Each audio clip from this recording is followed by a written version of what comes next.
Live from London, this is the Iran war today on BBC News. Over the next 15 minutes, we'll bring you all the key updates on day 32 of the war.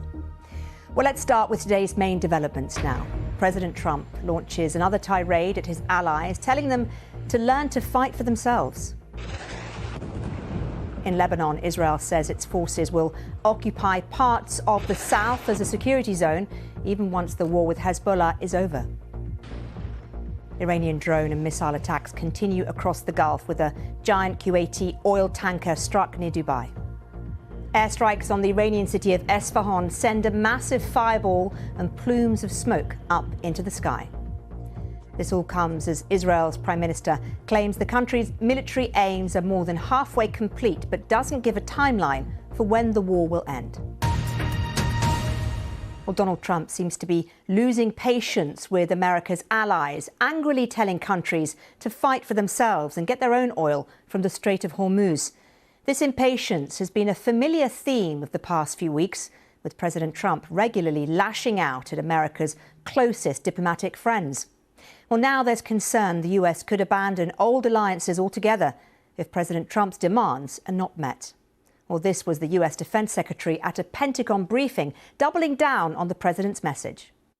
Countries around the world who ought to be prepared to step up on this critical waterway as well. It's not just the United States Navy.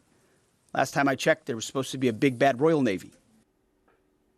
Well, let's speak to our Chief North America correspondent, Gary O'Donoghue. Gary, how significant is this moment in terms of President Trump's relationship with America's allies? Well, it's deteriorating, and it's deteriorating badly, and it's deteriorating fast. He continues, as you say, to lash out.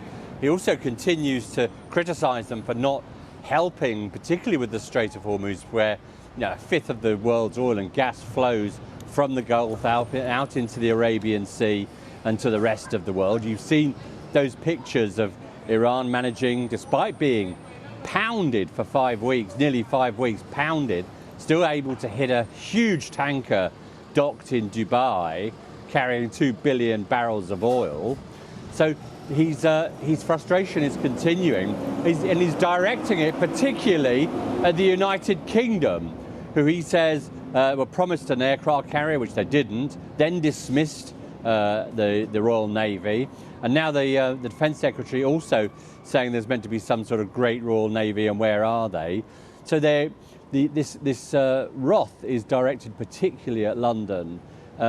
Ironically, unbelievably ironically, on the same day the President says, oh yeah, by the way, here are the dates for when the King plans to visit the US. And today, the average price of gas at the pump topped $4 for the first time in nearly 4 years. So do we think that will be worrying the President? Yes, it will. Yeah, the cost of living is a thing. It's definitely going to be a thing in the elections in November. The crazy thing about this $4 a gallon, it's an average price. It's a lot higher in some places. Now, some of those places are places like California. He doesn't really care about what the price of gas is in California, but in red states, he will care about that. And I was down in Alabama the other day, and I was talking to a farmer, and diesel prices are up even more. He was paying something like 50% more for diesel per gallon, uses it in his tractors and his trucks, his other farm machinery. And on top of that, fertilizer, which is one of the products that comes from the Gulf as well, often forgotten, those prices are up $400 or $500 a ton. And when he comes to spray and look out for his peach trees, which are meant to be blossoming quite shortly, it's costing him a fortune. So there's a lot of tolerance in the red states for the President's idea that, look, this is a price we have to pay to get rid of the bad guys. A lot of Republicans, MAGA Republicans, do believe that and will take a lot of pain. It's just a question of how long they're prepared to take the pain for. Gary, thank you. Another familiar refrain we've heard from the Trump administration is that Iran's military capabilities have been decimated, but Iran continues to retaliate and wreak havoc on its neighbours. Strikes and interceptions have been reported in Israel, the UAE, Saudi Arabia and Kuwait. Well, this Kuwaiti oil tanker was hit in an air attack off the coast of Dubai, sparking a huge fire which has now been put out. Well, our correspondent Lorna Gordon is in Dubai. And Lorna, talk us through the impact of these ongoing attacks in the Gulf. Yeah, as you say, Iran is continuing to attack its Gulf neighbours. The numbers dip up and down a little daily, but to give you an idea, here in the UAE, since this war started, the military say they've engaged with 425 ballistic missiles, 15 cruise missiles, and creeping up towards 2,000 drones. They say most have been successfully intercepted, but of course, occasionally they get through, not least in that attack on that big supertanker that was 31 miles offshore from Dubai. The Kuwaiti flagged ship was carrying an awful lot of oil. There were concerns early on that perhaps there might be an oil spill in the Gulf, but that proved unfounded. But the drone attack, which the authorities here say was carried out by Iran, did cause structural damage to the hull of the ship and initially a fire on board. None of the crew were fortunately injured. But it does give you a sense really of the vulnerability of shipping here in the Gulf and those ships waiting to pass through the Strait of Hormuz. On a normal day, before this war started, about 140 ships would transit that narrow choke point every single day. But a BBC analysis suggests that now only a handful are getting through every day. Lorna, thank you.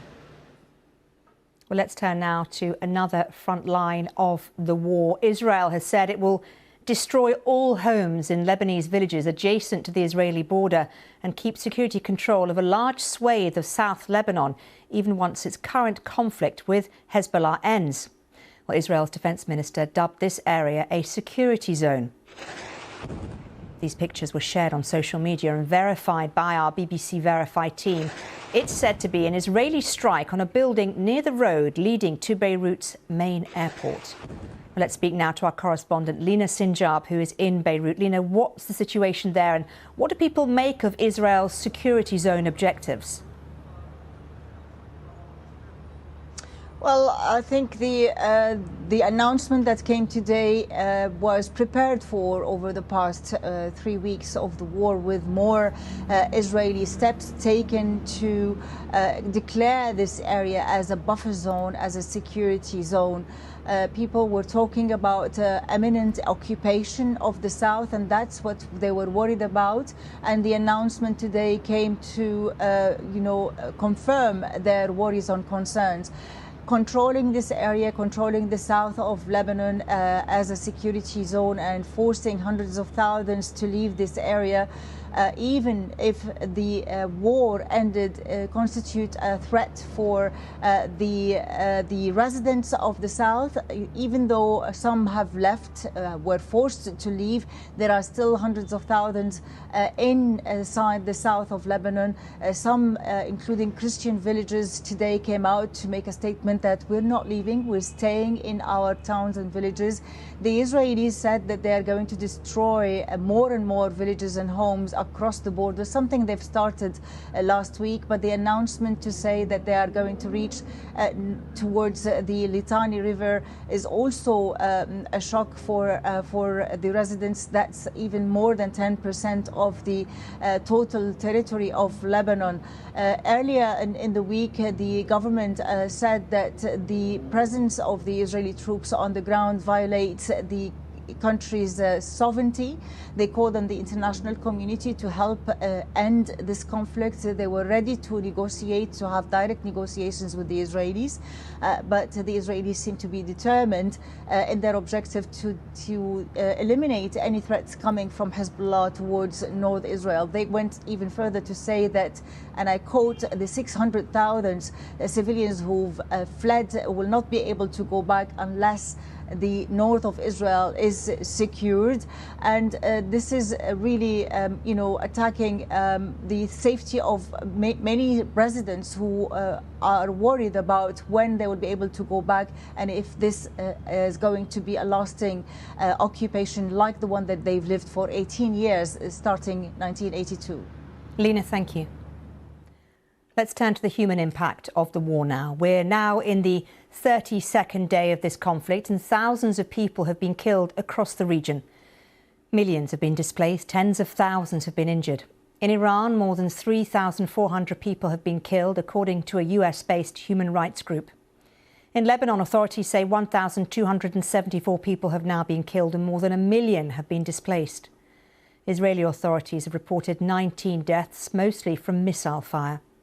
At least 100 people have died in Iraq, according to authorities. Most of them have been members of the Popular Mobilization Forces, which has links to Iran. Across the Gulf states, at least 34 people have been killed, as well as 13 US service members. We mentioned the growing death toll inside of Iran as US and Israeli strikes continue. Well, there's been a fresh wave of attacks targeting regime infrastructure in the capital, Tehran.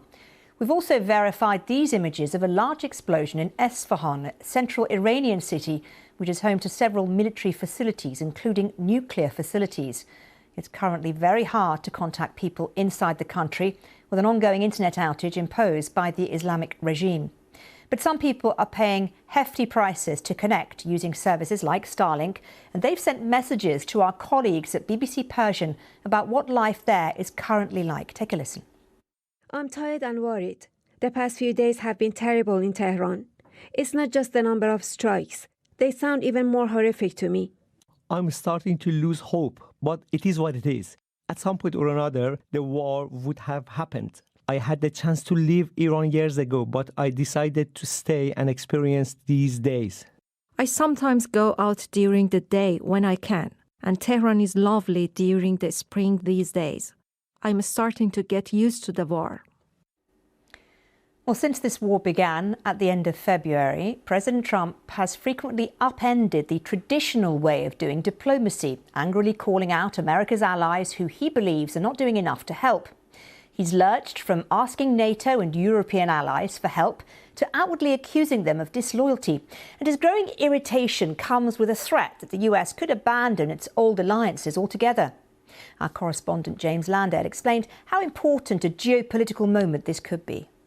As ever with Donald Trump's utterances, you've got to try and work out, how significant it actually is. Is this just a fairly familiar now expression of frustration, that this war is not going how he thought it was, and that he just wants allies and others to try and sort of sort something out?